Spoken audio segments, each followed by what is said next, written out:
Hey there folks, Aldershot here, and today we're going to do an impression on Mad Games Tycoon. It's developed by Eggcode, and it's on sale on Steam at the regular price at around $15 USD. Now this game is in early access, so I do want to remind the folks out there that you should probably check out the game's Steam store page just to make sure that you're nice and up to date with the current version, as the game could have very well been changed or updated by the time you watch this. Now, you're unfamiliar with Mad Games Tycoon. It is, as the title suggests, a games career tycoon game. It's actually fairly similar to another game tycoon game by the name of Game Dev Tycoon. Now, that game, as far as presentation is concerned, is fairly primitive. And I feel like Mad Games Tycoon is trying to improve and build upon the foundation that was set by Game Dev Tycoon. And how successful it was, we'll talk more about that as we progress through this video. Now before we start, I do want to quickly go over the options menu, as there are actually some interesting options here. As far as the gameplay settings are concerned, you can turn on or off certain notifications. You can also increase or decrease the scrolling speed, as well as the GUI size. Graphics options is not overly robust. You have your resolution options, your graphics, your overall graphics options, high, medium, low, etc. Then you can turn on full screen. You have post-processing GUI animations, disable background, or VSync. So again, not overly robust. Would like to see more graphics options, but it is what it is. Our sound and music options. I do highly recommend turning off the telephone sound. It is an ambient sound that the game included. I think it's made to immerse the player, as you know, as any game office would have. There'll be some telephone sounds coming in and out, but I found it obnoxious and annoying very quickly. It was the first thing I disabled, and I highly recommend anyone playing this game to also disable the telephone sounds. But other than that, you have, you know, different sound options you can turn on or off. You have your usual sliders. Generally pretty standard issue as far as sound options are concerned. Now, the best options is the language options. As you can see, there is a pile of different languages that you can play this game from. And this is something I hope other game studios and other games will feature in their games as well. This is great. Obviously, we're going to just go with English. Then you have credits, but that's pretty self-explanatory. Anyways, that's the options menu. Let's just jump into a game. For the sake of this video, we're going to just start a new game so I can quickly go over some of the very basic starting progression of the game, you know. We're going to just go with Aldershot, and we're going to call it Aldershot's game or Al's Games. And we can select from a multitude of different games logo or studio logos. As you can see, some of them are play on very popular and known real-life studios like EA, Capcom, Bandai, you know, Minisoft, etc, etc. I think you guys kind of get the idea here. Something that's interesting about these parody icons is that you're able to play as your favorite game studios. Like, for example, let's say I want to play as EA. I can focus on sports games, which is actually kind of cool. I like this. I don't know how they're getting away with it, to be completely honest. Some of these logos are extremely close to the actual logos of real life game studios, but they have, and I really like it. Now, below these parody logos, you also have more generic logos. To be honest, I'm not really a big fan of them. They look kind of cheesy. But for the sake of this video, we're going to just go with this game controller. Why not?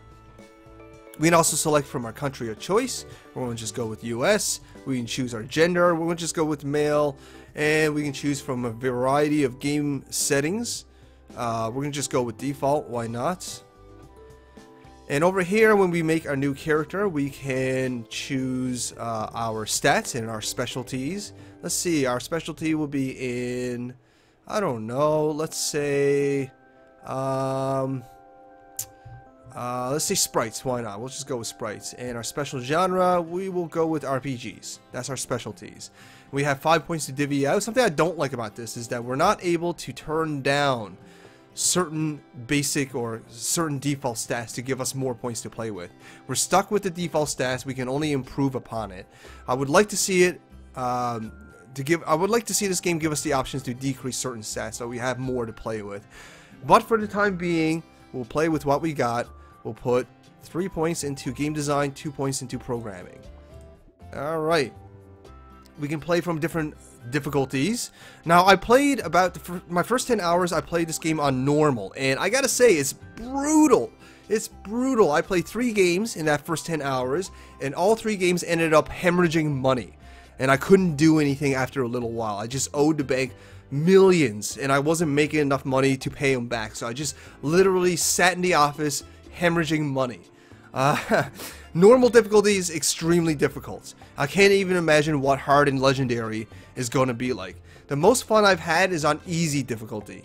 It was from my experience, was by far the most balanced and even-handed difficulty. So for the sake of this video, we are going to play on easy difficulty. Alright, so when we start the game, we will start with a very basic studio. You know, a little garage studio, basically. This is us. So we're going to want to build a development room. So let's say something like this. So we can fill the place up with desks, essentially. Development is probably the most important office, so we're going to make it nice and big. And we're going to want to fill it up with some desks so our developers can work, obviously. There we go. Put some desks there, put some desks there. Can we fit another one in here? Nope. Alright. Great. So now we got a development room. We're going to put our guy in there, of course. Now we're going to hire some staff to help us develop some games. Let's see. We're going to develop some games, so let's prioritize game design. We'll hire Aluma. I'm not even going to try to pronounce it. We're going to hire this guy. Or I think that's a lady, actually. Whatever. And we're going to hire a programmer. There we go. And let's even out our development employees a little bit. Let's hire a graphics guy and a sound guy. There we go. Now we got a staff. Great. Alright, so now that we hire a fair amount of staff, we've unlocked the ability to build a staff room. But for the time being, we're going to build a toilet or a washroom. Just simple 3x3 washroom. Make it nice and easy. We're going to put a stall in it, of course. Let's see, toilets, here we go.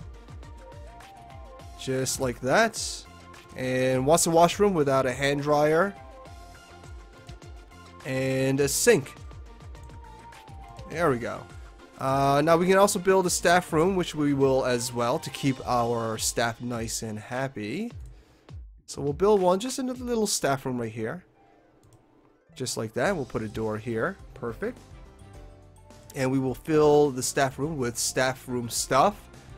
For the time being, because we're poor, we're going to just put a single arcade in there so they can have a little bit of fun during their breaks.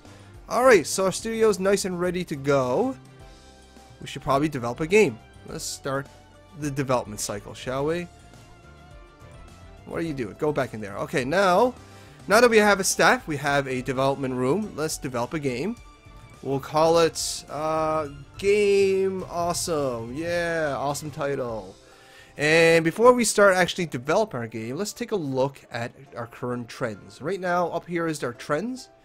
Currently trending skill games and police themed. Alright, cool. So we're going to go with retail for the time being because that's our only option. Our game size can be all the way up to AAA, but because we're a small studio, we're going to just go with a B game.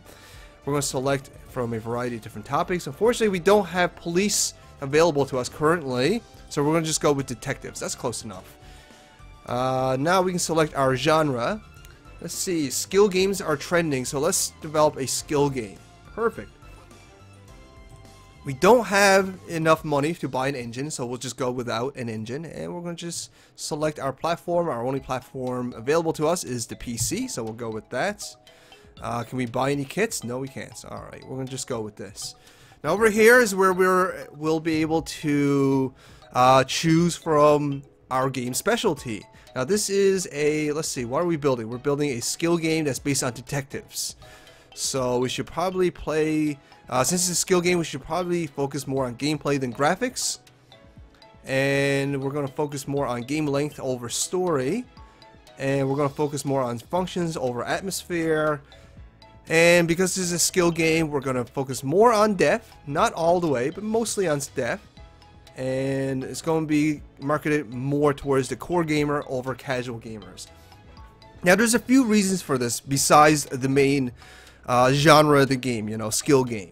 Also, you have to consider trends, which we already did, but also the era that we're developing this game for. Currently, we're developing for the year of 1980, so this is a good time to call upon your video game knowledge and understand that in the 80s, you know, video games was very much a niche hobby. You know, there wasn't really a lot of casual gamers, as gamers were a very, very small demographic of people. Most gamers at this time was hardcore gamers. So it is generally a good idea to market towards hardcore gamers during this era. This game definitely does take account of the era that you're developing the game for. And also keeping in mind, since this is the 1980s, graphics really aren't that big of a deal at the moment, as is mostly sprite based or even ASCII based. So you're not going to get 3D renderers or, you know, crazy cutscenes or anything like that. So it's a good idea to turn down graphics and focus mostly on gameplay, I think. So let's go on.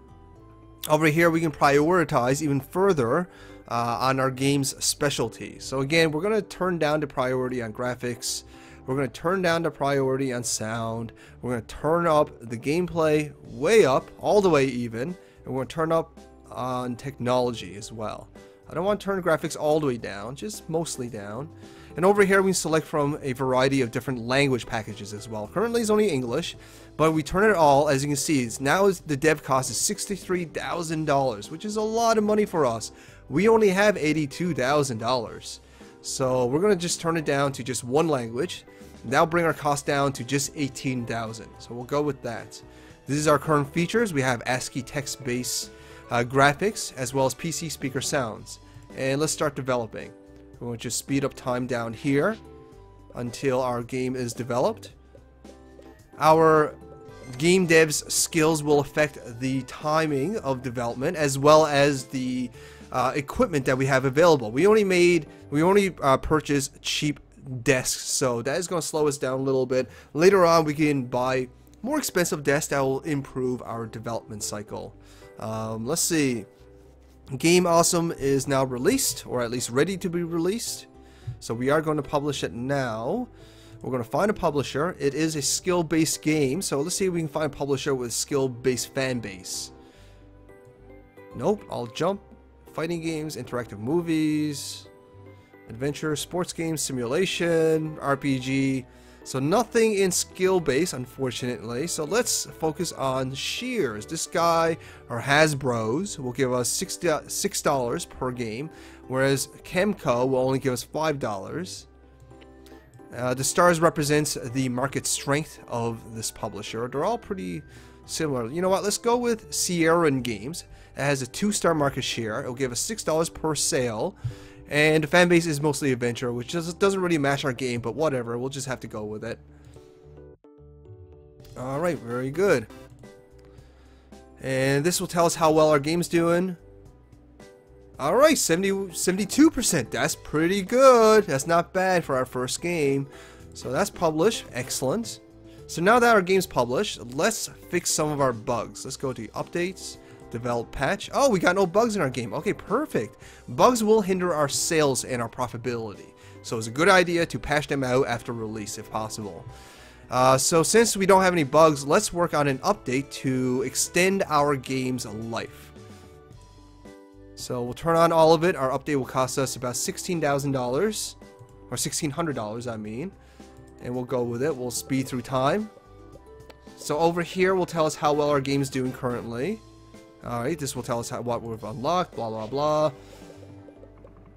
Game's selling pretty well. In 3 weeks we made $144,000. That's a lot of thousands of dollars. That's pretty good. That's pretty good. And we just released an update, so that should extend our game's life as well. So okay, great. Let's develop. Now that we got an update and all that stuff, let's actually start making a little bit of money. We don't have to always develop a game. We can do a variety of different things as well. Let's contract some work. So over here, we can take some contracts. If we take this contract here, we'll get $46,000, which is pretty good for our current state. But if we failed in this contract, it will cost us $19,000. So let's just do it, and hopefully we don't fail in our contract. And our game's still selling pretty good, especially after our developed updates. Okay, very good. Let's keep going. Let's keep going. All right, we just made $63,000 from our contract, and our game sales is doing even better right now. Something's picking it up, which is great. All right, so we have a successful game. We finished a contract. Let's see what else can we build. We can now build a research facility. Excellent. Let's do that. So this will be our research facility over here. Let's put a door here. Perfect. And just like our development room, we will need desks for our staff to work in, of course. Let's put a couple desks here. Can we fit another one? No. Okay, 3-man staff is fine. And now we will need to fill our research room with staff. Hire staff. Let's see, this is a research room, so we're going to want to prioritize game design and programming. So we'll put this guy here. And we'll hire a game designer right here. And we'll hire another programmer. And this guy requires a expensive ceiling lamp in order to hire. Otherwise, he just refuses to be working with our studio. So what we can do is click on the lamp. And now we can just place this somewhere. I don't know. Let's just say right there. And now that we have that prerequisite, we can hire this guy. Perfect. Excellent, excellent, excellent. Let's make our research team. We can research a variety of different things. Either new features, sprites. Let's make them research that. But we can also research. Let's cancel that for now. We can also research genres, topics. We can start researching consoles. So, as you can see, a variety of different things. And, by the way, if you start researching consoles, you can actually make your team into a console development team as well. So you can start developing consoles, much like Nintendo, let's say. But for the time being, let's just research sprites. Alright. Now that our development team is done with our update, you know what? Let's extend our life of our current game even further. Game awesome. By putting out another update. Let's just watch our staff work, just like that. You'll be doing a lot of fast forwarding through the game. Alright, good stuff, more unlocks. The more you progress through the game, the more stuff we will unlock. And your unlocks will depend on what you're doing in your game, alright? So let's see. Now that we got 2 successful updates, a successful game, let's actually start developing a successor to our game. Let's make our version 2 here. Let's see, we'll call it Game Awesome 2. We'll keep our genres. We'll keep, you know what, can we buy an engine yet? I don't think we can. Can we buy a license? Yes, we can. Ooh. Let's see, we can start developing games with license as well. Let's, it'll cost us money, of course. Let's get P-Craft or Peacecraft because it's pretty expensive. Let's go with Chicken Bale Rescue Rangers because it's fairly affordable for us, and that's going to help increase our popularity in our game. We'll go with this. We're not going to change the name. We're going to just go with it. Let's see. Can we buy a new platform net? Nope. Still just a PC in the current era of 1980s. We're still in the 80s, so we're still on the PC. Can we buy copy protection? Yes, we can. Let's buy copy protection. That will help us increase our sales. So let's put that on. There we go. We're going to keep the same game settings as it worked quite well for us. However, these indicators tell us what the fans would like to see more of. So let's see more gameplay, more game length. So let's just increase those actually. And we'll keep this the same. We'll keep it at English and we will go with it. Alright. Let's fast forward through time. Oh, it looks like our development team is done researching sprites. So let's research a new genre. Let's research RPGs. Alright, awesome game is ready. We got no bugs again, which is great. Let's find a publisher. Let's see here. Let's go with Acclaim this time. And with some more unlocks, which is good. All good stuff here. Let's see how well it does. Alright, just a little bit better. 2% better, which is good, which is good. Alright, so that's the core, at least that's the beginning of this game. You know, that's generally how the game kind of plays out. Later on, you'll be able to develop a new engine for yourself. However, you can also purchase engines as well. Right now is none available because it's still early into the video game industry. As you can see, it's still 1980s. So yeah, there's not a lot of engines available right now. There's a lot of stuff to this game, guys. There's a lot of stuff to this game. You know, like I mentioned, there's a whole bunch of stuff that you can research. Oops, I didn't mean to cancel that, but you can research genres and consoles and all this kind of stuff. And they all play a role in how you want to develop your cycle or your studio, I mean. And also something to keep in mind is the objects you place in your studio also increases your studio's value, and the higher your studio value, the happier your team and your hirees, if you will become, and the happier they are, the better they'll work. So there's a lot of different elements and factors to consider. You know, you have to consider your staff's happiness, you have to consider your studio's worth, you have to consider what your studios want to be. Does it want to develop games? Does it want to develop engines? Does it want to develop consoles? Does it want to develop a combination of those three, or even all three? Right? And all of that will obviously have a impact on your profitability, as well as how well your studios will do. And you also have to keep in mind of your fans as well. And later on in the game, you'll be able to what am I trying to say? You'll be able to go into conventions and gain more fans through that way as well. So there's a lot of stuff going on. Let's exit this game, and I'll show you a game that I already have going on here. Let's load into game 5 here. Loading. Okay, here we go. So this is my studio in the mid game, right? So I got a bunch of stuff going on here, if you can't tell. So over here, you'll be able to buy different size studios as your studio becomes more and more profitable. Right now, I'm in a huge building. Haven't quite gotten to the gigantic office building. However, I do have a game in the gigantic office building. I'll show you that later on as well. But as you can see, there's a bunch of stuff going on here. So I'll quickly explain what's going on. You know, I got, you know, specific studios. I got sound stages or sound studios. I have graphic studios. I have motion capture going on now. I now have PR, or sorry, customer service, and you're going to need this to keep your fans happy. Over here's marketing and PR, and that will help extend the life of your games as well. Currently, I'm developing an MMO. I have a production line as well, and with the production line, you can start producing games as contracts, as well as producing games for yourself, and you'll be able to self-publish as well. And to complement our production line, we also have our warehouse to store all the games, right? And we have a research studio, which I already showed you, our head office. We also have a training facility where you can train your employees to become better at what they do.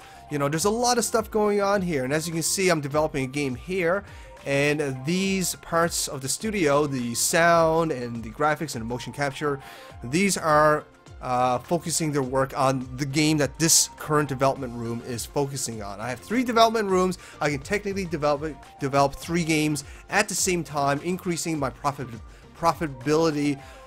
There's a lot of stuff going on here. There's a lot of stuff to micromanage. So this game is very, very deep. There's a lot of stuff that's happening at once. I want to get out of this. There we go. Let the game play out. There we go. And yeah, there's a lot of stuff you have to factor as well. Like I mentioned, you have to factor the era that your studio is working in. You have to factor in the trends that's going on. You have to factor in the consoles and platforms that's available to you. And you also have to factor in your own individual wants and needs from the game that you want. You know, do you want, like I said, do you want to make your studio focusing on console developments, on engine development, on game developments, or a combination of all 3? You can do any of these things. And this game has done a great job at allowing the player to focus on what they want out of their game's career, if you will. Now, something about the game is the more stuff that's happening, the more the game kind of slows down. Like right now, my game is suffering in frame rates because there is a lot more stuff going on, right? And that the game could use a little bit more optimization because of this reason.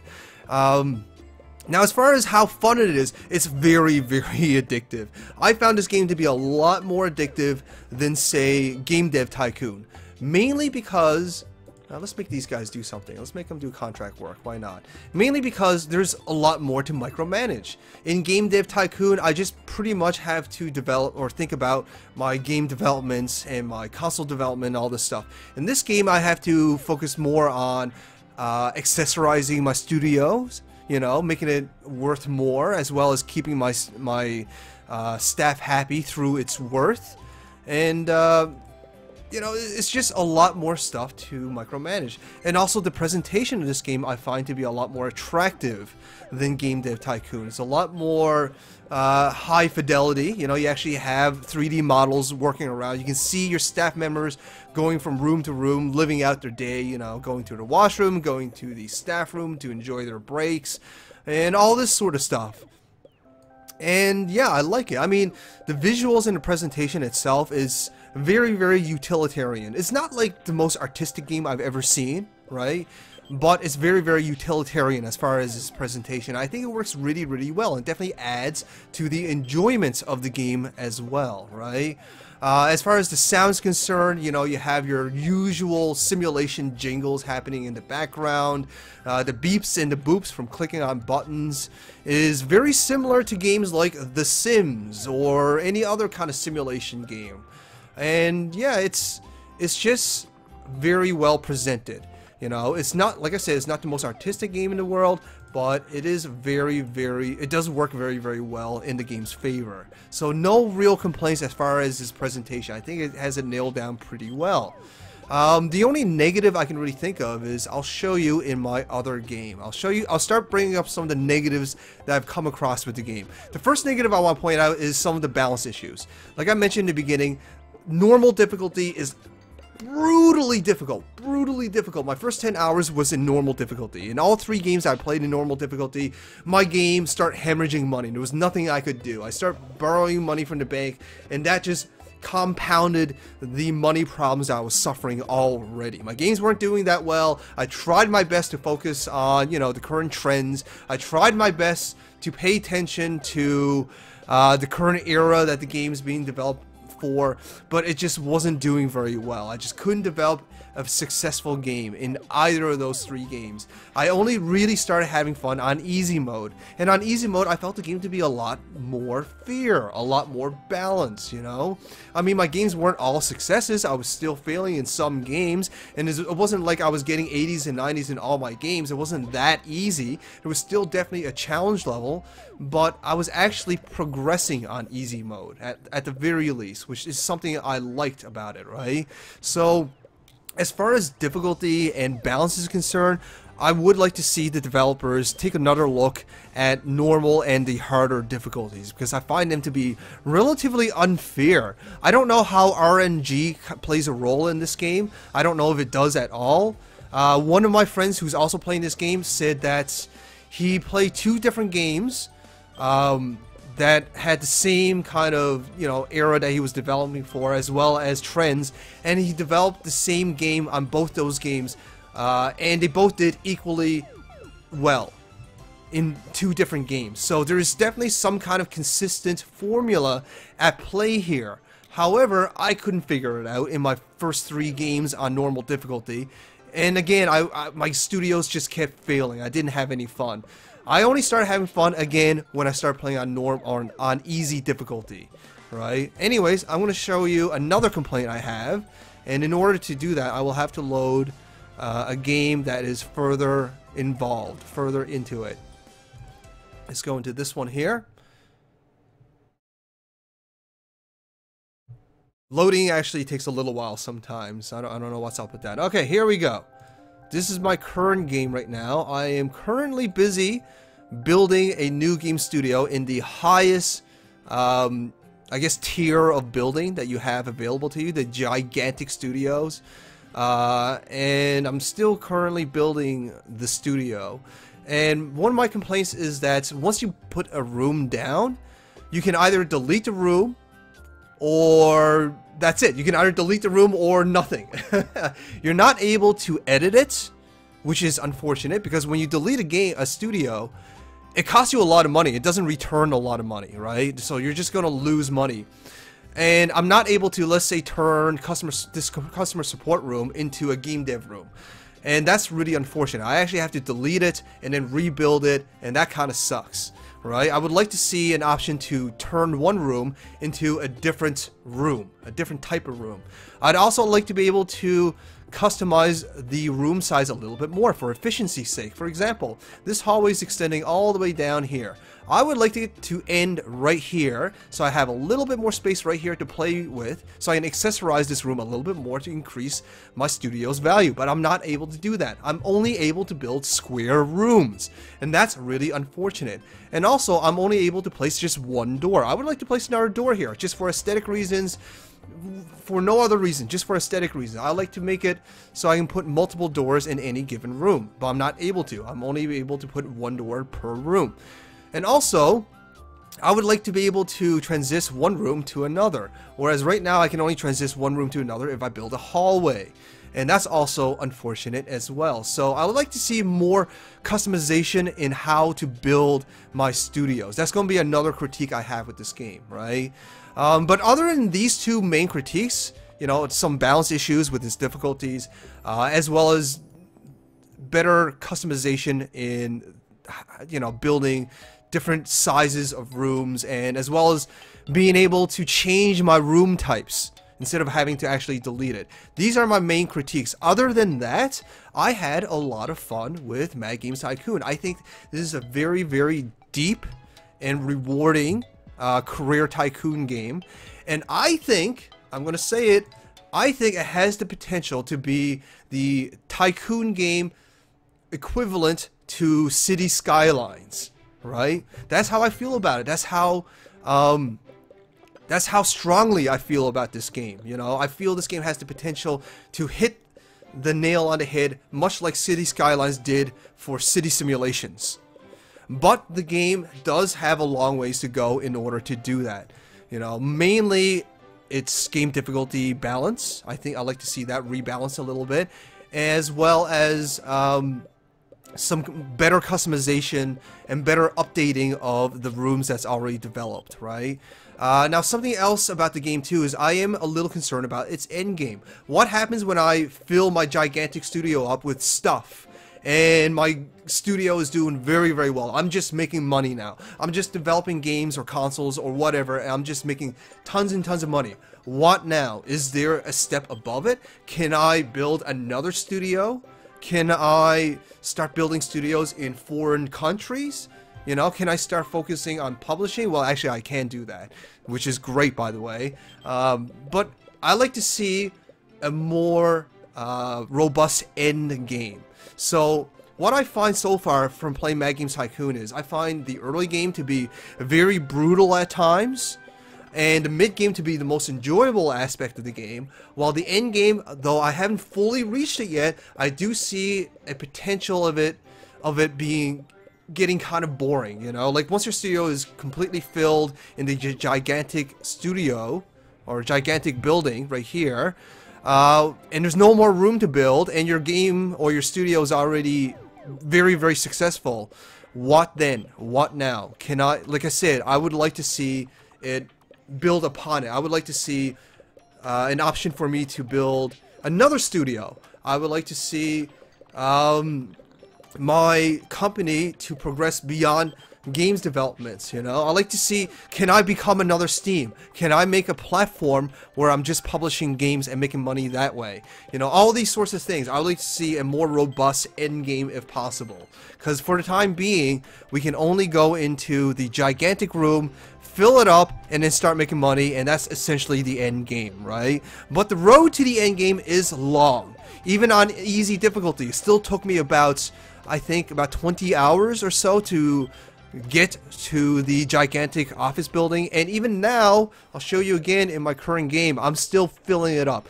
Filling up your studio and building your studio is by far probably one of the more time-consuming elements of the game, and that's perfectly okay. I'm perfectly okay with that. More customization, the better, you know? But that's essentially Mad Games Tycoon. Very enjoyable. I absolutely have a lot of faith in this game. I think once it comes out of early access, I think if the developers are able to address the end games, address some of the game balancing problems I have with normal difficulty, and address some of the customization of some of the rooms, I think this game again has the potential to reach the same echelon as City Skylines, except for Game Dev Tycoon games, right? That's how much faith I have in this game. I don't know why I keep loading this game here. Load this one here. But yeah, so anyways, that's Game Dev Tycoon. I absolutely love it. I found myself a lot more addicted, and I put a lot more time into it than I initially thought I would, and that's not a bad thing. Very good game. Highly recommend it, guys. I really do, even in its early access form. I can only hope to see the game improve upon what it already has. I honestly think it's better than the original Game Dev Tycoon. I think this game has built upon that foundation extremely well. I think it's succeeded in furthering that game's concept. And that's basically it. I'm just rambling now. I'm just gushing over how much I enjoyed the game. So there you go. Mad Games Tycoon. Definitely very, very enjoyable. Hopefully you folks enjoyed this. Hopefully you found this informative. And if you did, you know, please show me some love. Like, share, favorite, and comments. If you haven't already, subscribe. I'll bring you lots more video games just like this. Thanks for watching, everyone. All the shout outs.